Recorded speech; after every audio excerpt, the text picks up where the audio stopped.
At this time, I'm also thinking of all those whose lives have been affected by cancer. For everyone facing this disease, in whatever form, please do not lose faith or hope. You are not alone.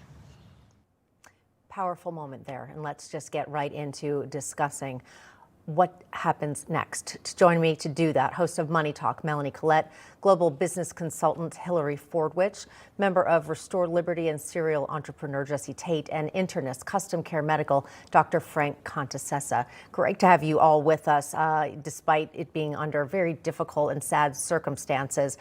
Melanie, I'm just going to start with you because so many Americans who maybe, they're obsessed with the royal family and they almost feel connected to them. I know so many do. So what was your reaction when you heard this?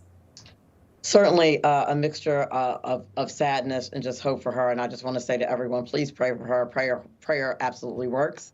And also, just as far as the media is concerned, sometimes it's okay to mind your business when people say it's private, even though you're dealing with a public personality. Sometimes it's okay to fall back and mind your business. People looking up her medical records and things like that is reprehensible. And if you're one of the people who did that in the media, you should be ashamed.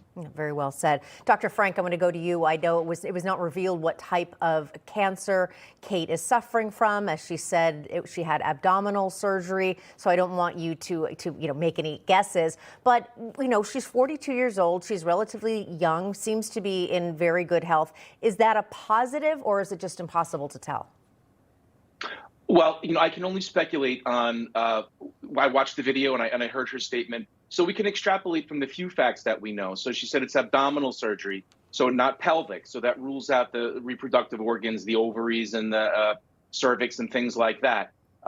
Having a major abdominal surgery for something that was not considered to be cancerous kind of rules out a lot of other problems. That means that they found something in January for which she had major surgery, but it wasn't thought to be cancerous. It was found later on. There aren't too many scenarios that I can think of that would match that.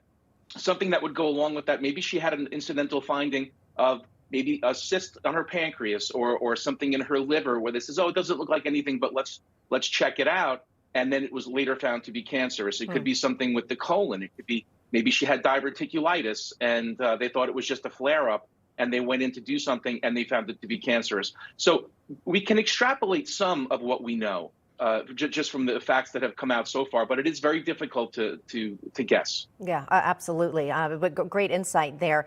And Hillary, you have spent time with us here at Newsmax in very positive times, celebrating the coronation of King Charles, who we know also is undergoing treatment for cancer, but also, of course, during the Queen's memorial service. So you are quite the royal expert.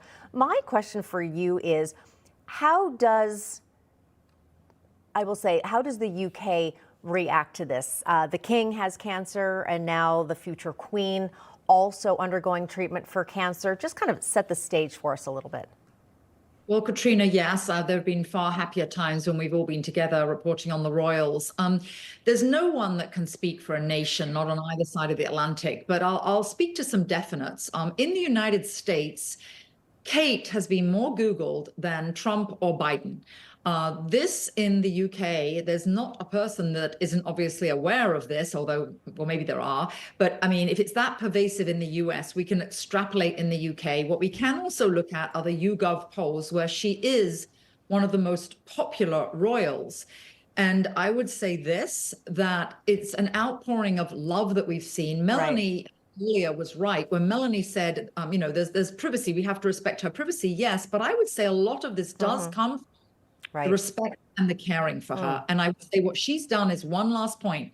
She has made the royals, in a time when the world is ever changing, as relevant as ever, because everybody is paying attention to this story. Yeah, very well said. Jesse, we are almost out of time. Sorry about that. Just quick 10 seconds, wrap it up for us. Sure, absolutely. I agree. This is a time for privacy. I can't imagine having to explain to my young children that, you're going through something like this. I mean, it's a very difficult time, not just trying to process it for yourself, but put it into bite-sized pieces for children. My thoughts and prayers are definitely with them. All right. Again, thank you so much, Dr. Frank, Hillary, Jesse, and Melanie. Sorry we didn't have more time. Appreciate all of your insight. Thank you. Thank you.